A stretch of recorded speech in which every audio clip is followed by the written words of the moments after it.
Welcome back to our channel. అందరికీ వినాయక చవితి శుభాకాంక్షలు. ఈరోజు నేనైతే వినాయక చవితి స్పెషల్ చేయబోతున్న స్పెషల్ వంటలు తుమ్మికూర.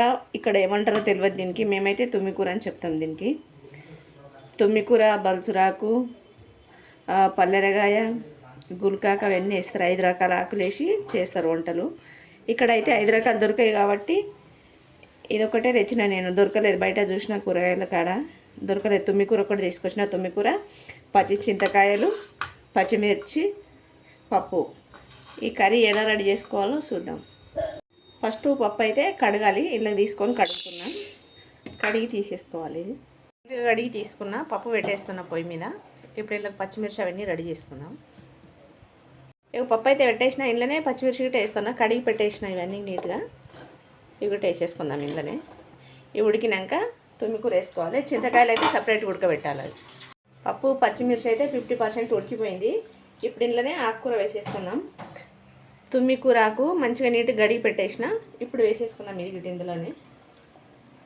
ఫస్ట్ వేసేస్తే ఇది ఉడికిపోతుంది, పప్పు ఉడకది. అందుకని 50% ఉడకనిచ్చిన. ఉడికినాక వేసేస్తున్నాం. ఇది పప్పులా కాకుండా మామూలుగా గిట్ట ఉత్త కూరగానే చేసుకోవచ్చు. ఆకుకూరని పచ్చడి రకంలో చేసుకోవచ్చు.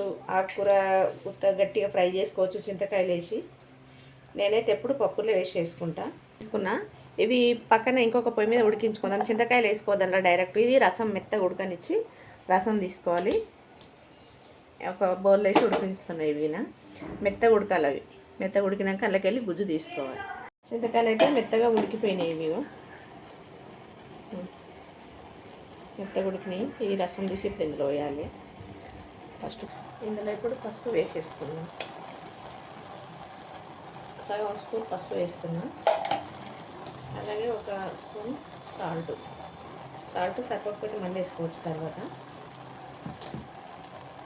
చింతకాయలు ఉడకబెట్టినాయి కదా, ఇలా కొంచెం సల్లటి వాటర్ వేసుకొని ఇదంతా మెత్తగా విసికి గుజ్జు తీసుకున్నాం. ఇప్పుడు ఇళ్ళకెళ్ళి పప్పులో ఇంకా నీళ్ళు పోయొద్దు. ఈ రసం పోసుకోవాలి. పప్పు ఉడికిపోయింది కదా, ఈ రసం వేసుకొని ఇంకొక 5 నిమిషాలు అట్లా ఉడకనివ్వాలి మంచిగా. ఇది గిట్ట పప్పులో అంతా ఇంకేదాకా. ఇంకా నీళ్ళు పడతాయి. నీళ్ళు పోసుకోకుండా ఇగో చింతపండు గుజ్జు ఇట్లా పోసేసుకోవాలి. ఇదంతా మెత్తగా ఉడికించినాం కదా, ఈ రసం తీసి వేసుకోవాలి. రసం ఇంకా కొంచెం వేస్తున్నాను. కొంచెం ఫస్ట్ ఒకసారి వేసినా కదా సరిపోదు. ఇట్లా కర్రీని బట్టి వేసుకోండి. మీరు చేస్తే కర్రీ ఎంత చేస్తారో దాన్ని బట్టి వేసుకోవాలి చింతకాయలు. ఇది ఉడకాలి ఇంకా మెత్తగా. చింతపండు రసం వేసినా కదా, ఇంకొక 5 నిమిషాలు ఇదంతా మంచిగా ఇంకాలి. దీనికి పప్పు ఇంకా మెత్తగా ఉడకాలి. ఉడికితే అప్పుడు కర్రీ మంచి టేస్ట్ వస్తుంది. చూద్దాం కర్రీ.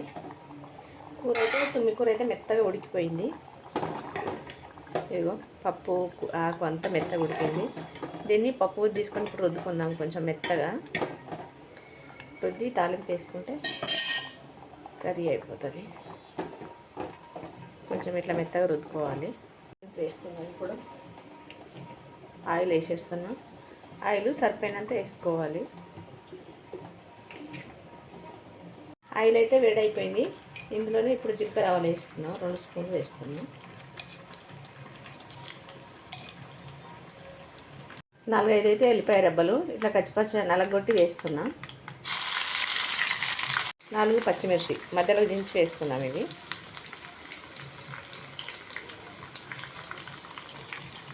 2 కరివేపాకు రెబ్బలు వేస్తున్నాం. పప్పు అయితే రెడీ అయిపోయింది. ఇప్పుడు ఇది పప్పులో వేసేసుకున్నాం. ఇప్పుడు ఇట్లా మెత్తగా రుద్దిన పప్పు తీసుకుని మెత్తగా కలిపి ఇప్పుడు ఈ రెడీ అయిన పోపును ఇలా వేసేసుకున్నాము. ఇదిగో పోపు అయితే వేసేస్తున్నాం పప్పులో.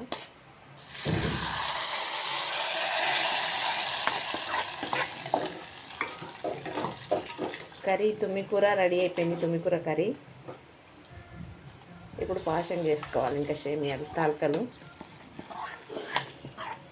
ఇది ఇంకో 2 నిమిషాలు మరగనివ్వాలి. తాలింపు వేసినాం కదా, మూత పెట్టి ఇంకో 2 నిమిషాలు మరగనిద్దాం. కర్రీ అంతా ఇంకా దగ్గరకు వస్తుంది, ఇంకా గట్టిగా కావాలి. తుమ్మికూర పప్పు అయితే రెడీ అయిపోయింది. ఇప్పుడు ఇది పక్కకు పెట్టేసుకుందాం. పాయసం చేయాలి ఇప్పుడు. ఇంకా